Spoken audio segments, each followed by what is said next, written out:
What's the good word, y'all? DKB here. So, Jeremy Fowler reported that the New York Jets' pursuit of Aaron Rodgers could officially end on day one of the NFL draft, where, as we spoke about before, the New York Jets are expected to still keep their number one draft pick number 13, which is fantastic. Opens up a lot of avenues for us to still recoup draft picks, go out and get a player that we feel is elite and maybe a day one starter, depending on the position, etc. But it seems like we are still nitpicking over what some of the maybe minor stages of the trade package details could look like. We talked about before, we had the sources that reported it looks like two high day two draft picks, right? A 2023 second rounder, a 2024 second rounder. And I guess that the holdup is that there's qualifications that Joe Douglas and company want to put on those, as well as receiving picks back. Whereas GM Brian Gutekunst of the Packers, he's looking to just get picks outright. He doesn't want to have any strings attached. He doesn't want to have to worry about what future draft capital looks like in the event that things with Aaron Rodgers doesn't work out for multiple years. And so the back end of the deal is really Joe Douglas wants 2025 draft pick compensation, from what I understand, based on if the team achieves a high level of success in 2024, and of course, being contingent on Aaron Rodgers playing. And then, of course, that 2024 second round pick as well is a conditional that can move to a first again based on team performance.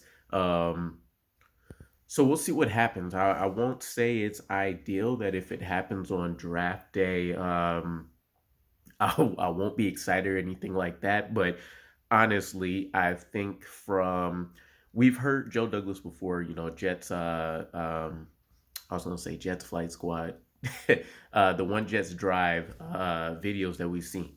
We've got a behind look before about how much work and, not only has gone into scouting these guys, putting together a big board, but really the fact that you have to try to plan out and predict what kind of picks that the teams around us are going to be making. So we know, okay, we may have a trade opportunity here. We have a guy that's looking like he's falling. What's going on?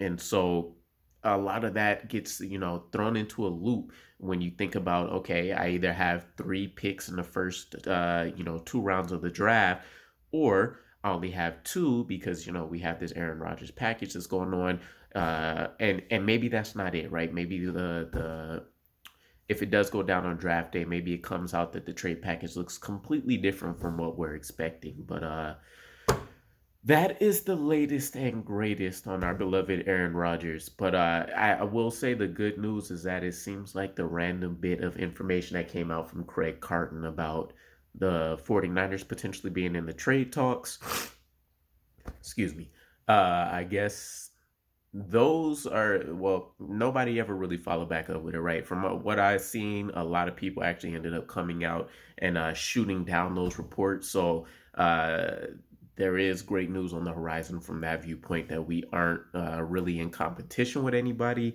It's full steam ahead for Joe Douglas, Brian Gutekunst, and hopefully we get the deal done sooner than later. I know everybody's just ready to celebrate it at this point. It seems like it's done. We just want to, visually be able to go out there and see it with our own eyes. So let me know what your guys' thoughts are. A draft day deal for Aaron Rodgers. Seems like it's in the cards for us. Shouldn't be too surprised, but, it is what it is. Again, looking forward to your comments. I'll catch you again. Peace.